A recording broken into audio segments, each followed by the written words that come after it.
बिस्मिल्लाहिर्रहमानिर्रहीम अस्सलाम वालेकुम नाज़रीन, मैं हूं आपका होस्ट ग़ुलाम मुस्तफ़ा सिंधु और आप देख रहे हैं मेरे यूट्यूब चैनल सिंधु पी के।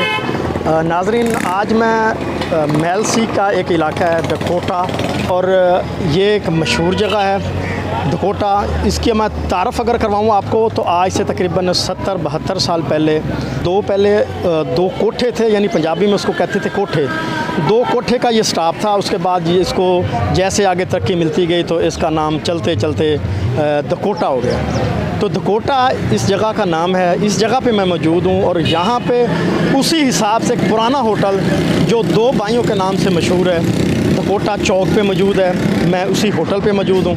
तो आज मैं आपको उस होटल के मालिक से बात करवाऊँगा और उससे पूछेंगे कि क्या ख़ासियत है इस होटल की कि आज तक हमारे इलाके में, बल्कि डिवीज़न मुल्तान जो है, यहाँ पे अगर बात की जाए, किसी से पूछा जाए कि डकोटे में होटल कौन सा मशहूर है और वहाँ से कैसा खाना मिलता है, तो सबसे पहले वो जिक्र करेंगे इसी दो भाइयों के होटल का।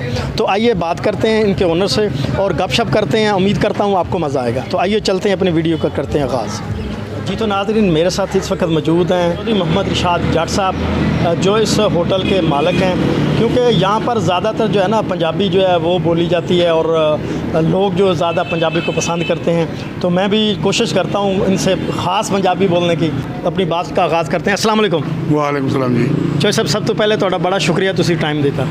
ना जी, मोस्ट वेलकम। ये तो कोई गल नहीं है। अच्छा चौधरी साहब, तुसी ये दसो कि ये असी सुनिया तकरीबन 70-75 साल पुराना होटल है, तो बंदियां ने इतनी तरक्की कर ली, तुसी होटल बनाया, अज तक इहदा नाम इतना मशहूर है। जिथे जाओ पता करो जी कि डकोटे होटल ते जाना है, कोई मशहूर दसो।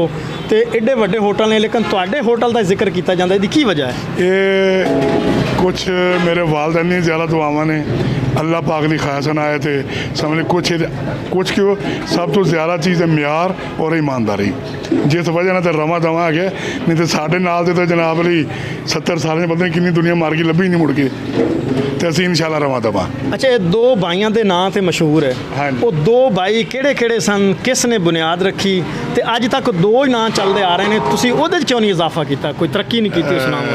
गल पता की है जी, मेरे वालिद शरीफ का नाम चौधरी अब्दुल सत्तार एंड चौधरी दीन मोहम्मद मेरे मामू सन, चौधरी अब्दुल सत्तार मेरे अबू सन। क्योंकि दो भाई इकट्ठे हुए ना, फिर साड़ा बनोइया सन जी। दो भाई इकट्ठे हुए ना, उन्होंने दो भाइयों के नाम की तजवीज़ करके होटल ना रखे दा, और जिहड़ा ना हाले तक सेल कर रहे हैं वो। ठीक हो गया ना जी। यानी तुहाडी कामयाबी का राज ही वो दो भाई ने। दो भाई की वजह तो असी रवा दवा, साढ़े कामयाबी का राज उन्होंने दुआवां, अल्लाह की रहमत। अच्छा, असी देखा इतने काफ़ी 5 स्टार होटल जिमें कहे जाते हैं, लेकिन ज़्यादातर लोग जोड़े ने इत्थे तुहाडे कोल ही आते हैं। केड़ी चीज़ ऐसी तुहाडी मशहूर है, मतलब दाल गोश्त जिहड़ी लोग ज़्यादा पसंद करते हैं तुहाडे होटल? सिंपल रेट की तकरीबन साढ़े को 50 तो 60 किलो दाल लगती है। अच्छा, ठीक हो गया जी। वो जिहड़ी दाल तुसीं दस रहे हो ओहनूं की कहा जाता है इत्थे तुहाडे होटल? वैसे ही लभो ना भी दाल वाले होटल से जाना है। हाँ जी, स्टार के होटल से जाना है। दो भाइयों का होटल है, मेरा तो नाम इरशाद है ना, इरशाद के होटल, तो कितों उतों लैके आओ जी। तो बड़ी बड़ी दूरों आते हैं माशाल्लाह। पूरा व्याड़ी क्या भावल नगरों बड़ी रात में सर्व चलती है इतने, तो ट्रक वगैरह सब इतने स्टाफ होंगे ने। अच्छा, असी आए तुहाडे कोल सुबह सुबह इतना रश सानू नज़र नहीं आ रहा, जिस तरह कि तुसीं पहले दस रहे सी कि तुहाडे कोल टाइम नहीं हुंदा किसी कोल गल करन दा। अल्हम्दुलिल्लाह। अच्छा, तुसीं ये दसो कि जिस वक्त तुहाडे कोल इत्थे रश हुंदा है, तुसीं लोगों नाल किस तरह पेश आंदे हो? मोहब्बत, सिर्फ मोहब्बत। क्योंकि काम करके बंदा थकिया हुंदा, क्या हुंदा, ਅਸੀਂ थकते नहीं है जी अलहमदुलिल्लाह। ਅਸੀਂ जिन्ने गाहक ज़्यादा गैदरिंग होंदी उन्नी रवा दवा ज़्यादा है। अच्छा, माशाल्लाह तुहाडे कोल किन्ने क मुलाजम ने जिहड़े काम करदे? ਅਸੀਂ अलहमदुलिल्लाह 14 ਤੋਂ 15 ਬੰਦੇ ਨੇ ਲੇਬਰ ਸਾਡੀ ਹੈ ਆਪਣੀ।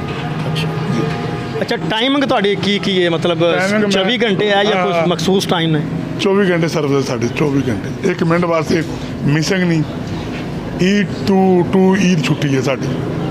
अच्छा, तुहाडा जिहड़ा खाना है इत्थों दा वो कित्थे तक यानी लोग पार्सल मंगवाते हैं? बहुत ज़्यादा जी। ये तो कभी तुम दोपहर 1-1:30 बजे आओ तो तुम्हें पता चल जाए कि कितने जा रहा है पार्सल।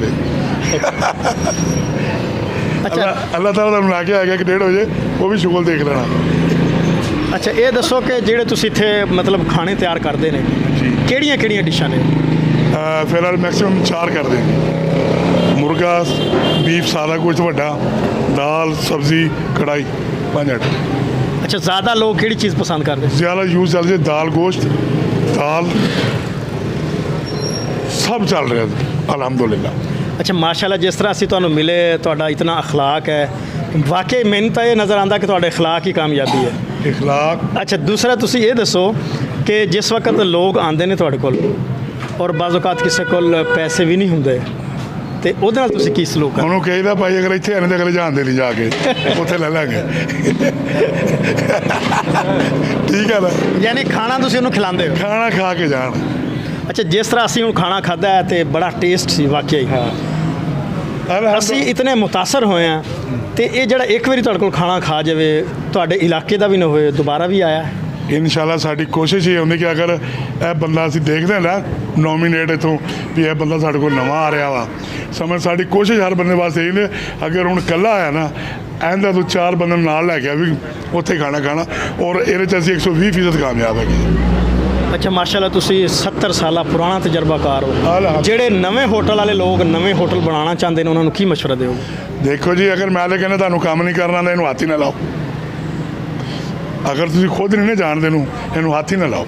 ਕਾਮਯਾਬੀ ਦਾ ਰਾਜ਼ ਵੀ ਤੁਸੀਂ ਦੱਸੋਗੇ ਨਾ, ਉਹਨਾਂ ਨੂੰ ਕੀ ਕਰਨਾ ਚਾਹੀਦਾ? ਕਾਮਯਾਬੀ ਦਾ ਰਾਜ਼ ਮੈਂ ਤਾਂ ਇਹ ਕਹਿਣਾ ਕਿ ਦੂਜੇ ਦੇ ਚਬਾਰੇ ਦੇ ਕੇ ਆਪਣੀ ਮਾੜੀ ਨਹੀਂ ਢਾਣੀ ਚਾਹੀਦੀ। ਠੀਕ ਹੈ ਨਾ ਜੀ। ਤੇ ਅਗਰ ਤੁਹਾਨੂੰ ਜਿਸ ਕੰਮ ਦਾ ਕੋਈ ਵੀ ਕੰਮ ਹੈ ਨਾ, ਇਹ ਤਾਂ ਹੋਟਲਾਂ ਦਾ ਮੈਕਸੀਮਮ ਕੋਈ ਵੀ ਕੰਮ ਤੁਸੀਂ ਕਰੋਗੇ ਨਾ, ਅਗਰ ਤੁਹਾਨੂੰ ਉਹਦਾ ਨੌਲੇਜ ਨਹੀਂ ਨਾ, ਉਹਦੇ ਤੁਸੀਂ ਨੁਕਸਾਨ ਉਠਾਓਗੇ। ਸਹੀ। ਉਹ ਕੰਮ ਨੂੰ ਹੱਥ ਨਾ ਲਾਓ, ਪਹਿਲੇ ਤਜਰਬਾ ਹਾਸਲ ਕਰੋ। ਦੇਖੋ, ਉਸਤਾਦ ਬਣਾ ਕਿਸੇ ਭੈਣ ਭਾਈ ਦੇ ਕੋਲ ਚਲੇ ਜਾਓ, ਫਿਰ ਅੱਗੇ ਚੱਲੋ। ਜੀ ਦੋਸਤੋ, ਮੇਰੇ ਨਾਲ ਇੱਕ ਪੁਰਾਣੇ ਕਾਰੀਗਰ ਵੀ ਇਸ ਹੋਟਲ ਦੇ ਮੌਜੂਦ ਨੇ, ਇਹਨਾਂ ਨਾਲ ਵੀ ਗੱਲ ਕਰਨੀ। ਅਸਲਾਮ ਅਲੈਕੁਮ। ਵਾਲੇਕੁਮ ਸਲਾਮ ਜੀ। ਕੀ ਨਾਂ ਜੀ ਤੁਹਾਡਾ? ਮੇਰਾ ਜੀ ਮੁਹੰਮਦ ਸੈਨ। ਚੌਧਰੀ ਮੁਹੰਮਦ ਸੈਨ ਸਾਹਿਬ, ਕਿੰਨਾ ਅਰਸਾ ਹੋ ਗਿਆ ਇਸ ਹੋਟਲ ਦੇ ਮੈਂ ਕੰਮ ਕਰਦੇ? ਸਾਲ 68 ਦਾ ਇਹਨਾਂ ਦੇ ਕੋਲ ਹਾਂ। ਹੋਟਲ ਮੇਰੇ ਤੋਂ ਪਹਿਲੇ ਦਾ ਬਣਿਆ, ਸਾਲ 68 ਦਾ ਮੈਂ ਇਹਨਾਂ ਕੋਲ ਹਾਂ, ਛੋਟਾ ਜਿਹਾ ਹੁੰਦਾ ਸੀਗਾ। ਅੱਛਾ, ਤੁਹਾਡੀ ਇਸ ਹੋਟਲ ਤੇ ਕੀ ਜ਼ਿੰਮੇਵਾਰੀ ਹੈ? ਮੇਰੀ ਇੱਥੇ ਹਰ ਸ਼ੈ ਦੀ ਜ਼ਿੰਮੇਵਾਰੀ ਆ।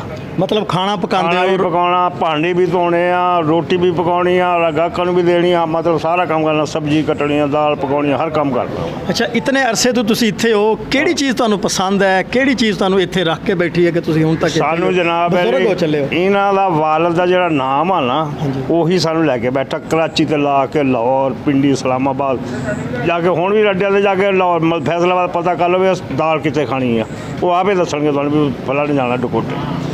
ਫੈਸਲਾਬਾਦ ਦੀਆਂ ਗੱਡੀਆਂ ਚੱਲਦੀਆਂ ਤਾਂ ਉੱਥੋਂ ਚੱਲਦੇ ਨਾਸ਼ਤਾ ਕਰਕੇ ਦੁਪਹਿਰ ਨੂੰ 2 ਵਜੇ 3 ਵਜੇ ਇੱਥੇ ਆ ਕੇ ਰੋਟੀ ਸਾਡੇ ਕੋਲ ਖਾਂਦੇ ਸੀਗੇ ਉਹ। ਅੱਛਾ, ਤੁਸੀਂ ਇਹ ਦੱਸੋ, ਕਦੀ ਤੁਹਾਡੀ ਇਸ ਮਾਲਕ ਨਾਲ, ਚੌਧਰੀ ਸਾਹਿਬ ਨਾਲ ਕਦੀ ਤਲਕ ਕਲਾਮੀ ਹੋਈ? ਸਾਡੀ ਕਦੇ ਤਲ ਕਲਾਮੀ ਹੋਈ ਓ ਕੋਈ ਨਹੀਂ, ਨਾ ਇਹਨਾਂ ਨੇ ਕੀਤੀ ਆ। ਇਹ ਮੈਨੂੰ ਭਾਈ ਕਹਿੰਦਾ, ਮੈਂ ਇਹਨਾਂ ਨੂੰ ਭਾਈ ਕਹਿੰਦਾ। ਇਹਨਾਂ ਦਾ ਵਾਲਦ ਮੈਂ ਸਿਰ ਤੇ ਪੱਗ ਰੱਖੀ ਆ, ਮਠਿਆਈ ਰੱਖੀ ਆ, ਮੈਂ ਉਹਨੂੰ ਉਸਤਾਦ ਮੰਨਿਆ ਵਾ। ਉਹ ਤਾਂ ਸਾਫ਼ ਜ਼ਾਹਿਰ ਹੈ, ਨਾ ਹੀ ਇਸ ਹੋਟਲ ਦਾ 2 ਭਾਈ ਹੈ, ਹਾਂ। ਤੇ ਤੁਸੀਂ ਵਾਕਈ ਭਾਈਆਂ ਵਾਲਾ ਸਲੂਕ ਕਰ ਰਹੇ ਹੋ। ਬਿਲਕੁਲ, ਅਸੀਂ ਕਿਸੇ ਨਾਲ ਇਨਸ਼ਾਅੱਲਾ ਸਾਡੀ ਕੋਈ ਬਦਅਖਲਾਕੀ ਨਹੀਂ, ਸਾਡੀ ਪਿਆਰ ਮੁਹੱਬਤ ਆ, ਅਸੀਂ ਬਿਲਕੁਲ ਸਹੀ ਜਾ ਰਹੇ। ਮੈਂ ਹੁਣ ਸਾਨੂੰ ਰਾਹ ਦਾ ਲਾ ਲਓ ਕਿੰਨਾ ਅਰਸਾ ਹੋ ਗਿਆ ਇਹਨਾਂ ਦੇ ਨਾਲ ਆ, ਇਸ ਟਾਈਮ ਗੁਜ਼ਰ ਰਿਹਾ। ਜੀ ਨਾਜ਼ਰੀਨ, ਇਹ ਸੀ ਸਾਡੇ ਨਾਲ 2 ਐਸੀ ਸ਼ਖਸੀਅਤ ਮੌਜੂਦ, ਬਲਕਿ ਚੌਧਰੀ ਸਾਹਿਬ ਤਾਂ ਤੁਹਾਨੂੰ ਪਤਾ ਹੈ ਕਿ ਤੁਸੀਂ ਅਕਸਰ ਲੋਕ ਜਾਣਦੇ ਹੋਣਗੇ, ਔਰ ਮਸ਼ਹੂਰ ਹੋਟਲ 2 ਭਾਈਆਂ ਦਾ। ਅਸੀਂ ਵੀ ਇੱਥੇ ਜਿਹੜਾ ਹੈ ਟੇਸਟ ਕੀਤਾ, ਬੜਾ ਮਜ਼ਾ ਆਇਆ। ਤੁਸੀਂ ਵੀ ਆਵੋ, ਲਾਜ਼ਮੀ ਟੇਸਟ ਕਰੋ, ਔਰ ਕਮੈਂਟ ਕਰਕੇ ਤੁਸੀਂ ਵੀਡੀਓ ਤੇ ਲਾਜ਼ਮੀ ਦੱਸਣਾ ਕਿ ਤੁਹਾਨੂੰ ਇਸ ਹੋਟਲ ਦਾ ਟੇਸਟ ਕੈਸਾ ਲੱਗਾ। ਤੇ ਇਸੇ ਦੇ ਨਾਲ ਆਪਣੇ ਹੋਸਟ ਗੁਲਾਮ ਮੁਸਤਫਾ ਸਿੰਧੂ ਨੂੰ ਦਿਓ ਇਜਾਜ਼ਤ। ਮਿਲਨੇ ਆ ਨੈਕਸਟ ਵੀਡੀਓ 'ਚ। ਅੱਲਾਹ ਹਾਫਿਜ਼।